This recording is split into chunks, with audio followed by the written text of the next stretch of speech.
السلام عليكم ورحمة الله وبركاته. أهلا بكم متابعيني وحبايبي، نورتوني وشرفتوني في قناتي مطبخ أسماء الشناوي. احنا النهاردة بقى هنعمل مع بعض الطعمية المصري على أصولها. بس قبل ما نعملها أو نبدأ في المكونات بتاعتها، ما تنسوش تشتركوا في القناة وتفعلوا الجرس وتحطوا لايك على الفيديو ده.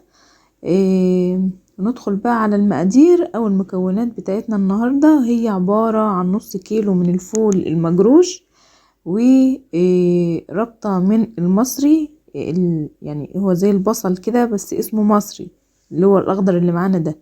ومعايا بصلاية، ومعايا راس توم متقشرة، ومعايا شوية من الكزبرة الخضراء. انا نقعت الفول بتاعي، نقعته تقريبا 24 ساعة، يعني نقعته من المغرب لتاني يوم المغرب. وبعدين صفيته من المية وبدأت اخده احط عليه الخضار بتاعي، وبدأت اخده على الكبة اطحنه. هنا بقى انا بحط شوية بشوية كده في الكبة، وهفضل افرم فيهم لحد ما تبقى ناعمة معايا خالص.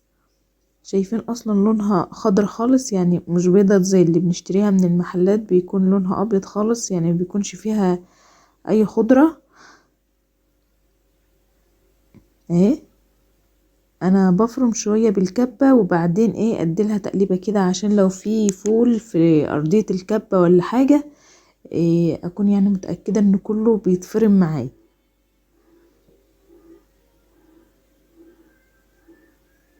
هنا اهو كل شوية ببص عليها، يعني خلاص اهو. شايفين الجمال؟ عايزه اقول لكم ريحتها وانا بفرمها كانت تهبل بصراحه، يعني ريحتها وهي بتتفرم كده كانت تهبل. هنا خلاص، يعني ده كان اول ادوس معايا او اول طحنه معايا. هبدا افضيها كده في بوله معايا، وهبدا احط غيرها، وبرضو اطحنها برضو بنفس النظام برضو. عايزه اقولك لو هي يعني لو مش بتمشي معاكي في الكبه قوي، يعني لو الكبه وقفت ممكن تحطي نقطتين ميه بس، يعني حاجه بسيطه خالص مش كتير، حاجه يدوب يعني تمشي الكبه كده وخلاص. هنا برضو بعمل برضو شويه تانيين.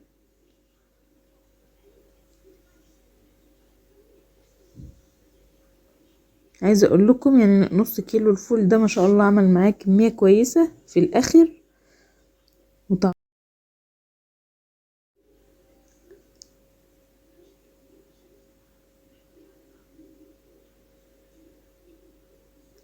هنا كل شوية بفتح الكبة كده واقلبها بالمعلقة، عشان بيبقى فيه فول لازق تحت في الكبة من تحت، يعني علشان اكون متأكدة ان هو مفيش فيها اي فول سليم ولا حاجة يعني. دول خلاص كانوا اخر شوية معايا، كانوا شوية صغنطتين كده فمش هيمشوا في الكبة اصلا، فانا هاخد عليهم شوية من اللي انا فرمتهم علشان الكبة تفرمهم يعني.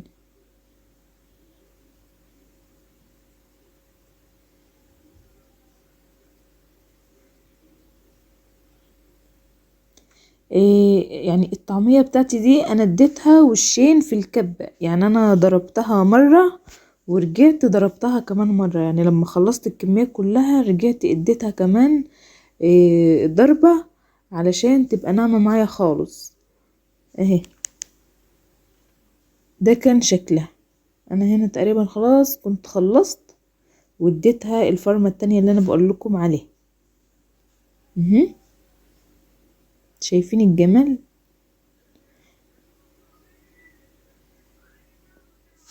كده خلاص انا هبدأ اعبيها في اكياس واحطها في الفريزر. انا مش هحط لها ولا ملح ولا توابل ولا بيكربونات ولا اي حاجة.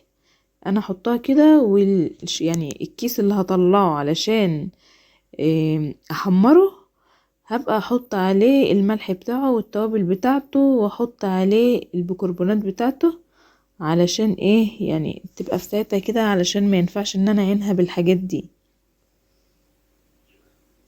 انا كده بدأت اجيب اللي هي الاكياس بتاعت التلاجة دي، وهبدأ احط يعني الكمية اللي انا محتاجاها يعني في كل كيس.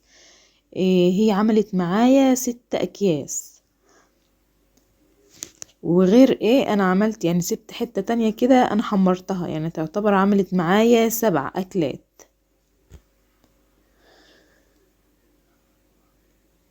هنا انا بدأت كده احطه في الاكياس وافردها علشان ايه ما تاخدش مكان في الفريزر يعني.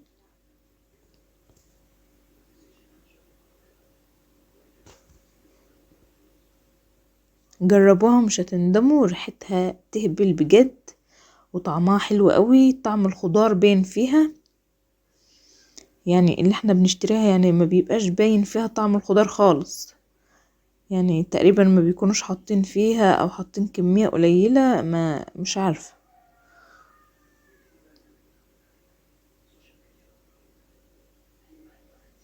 مهم.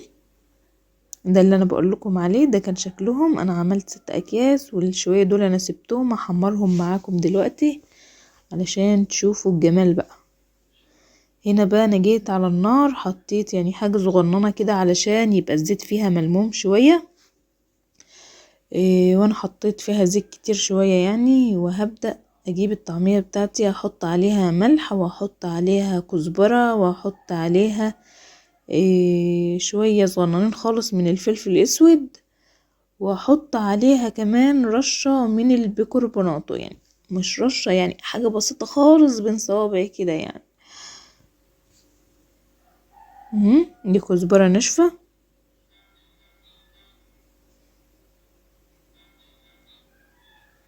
هبدأ كمان اهو، دي البيكربوناتو، حطيت حاجة بسيطة خالص، وهبدأ اعجنها بايدي كده علشان ايه تبقى هشة. البيكربوناتو دي هي اللي بتخلي الطعمية منفوخة وهشة، لو ما حطيتهاش بتكون مكتومة في بعضها. مهم. انا هنا بقى كمان جبت معايا تقريبا معلقة سمسم، وعليها شوية حبة كزبرة ناشفة، وهبدأ اخد الطعمية ويعني اعمل بايدي كده في السمسم واحط على وش الطعمية. مهم. هبدأ بقى كان الزيت بتاعي خلاص كان سخن، هبدأ انزل الطعمية في الزيت.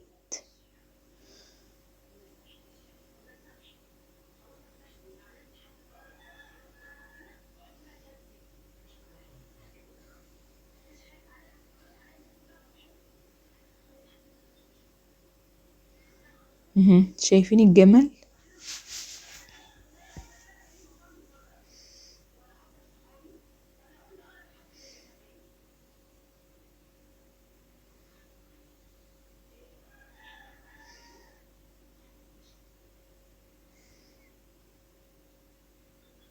هبدأ اخلص الكمية كلها معايا وبعدين نشوف الطعمية بتاعتنا بقى شكلها ايه. هنا خلاص دول كانوا يعني اخر شوية معايا هعملهم.